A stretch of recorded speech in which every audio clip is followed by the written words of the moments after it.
আমি এখন যাচ্ছি মাইসোর সিটি প্যালেস দেখতে। এটা হচ্ছে মাইসোর সিটি প্যালেসের বরাহ গেট। মাইসোর সিটি প্যালেসের দিকে মেইন গেটের দিকে আমি ধীরে ধীরে এগিয়ে যাচ্ছি।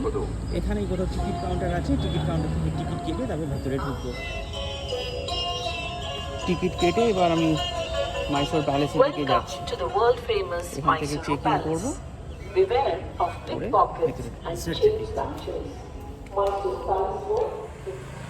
এই হচ্ছে সেই মাইসোর প্যালেস চত্বর যেখানে আমরা ঢুকলাম।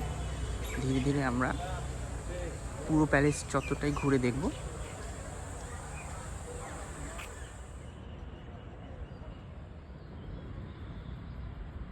মাইসোর প্যালেসে ঢুকবার সময় জুতো খুলে ভেতরে ঢুকতে হবে। এই হচ্ছে সেই জুতো রাখার জায়গা।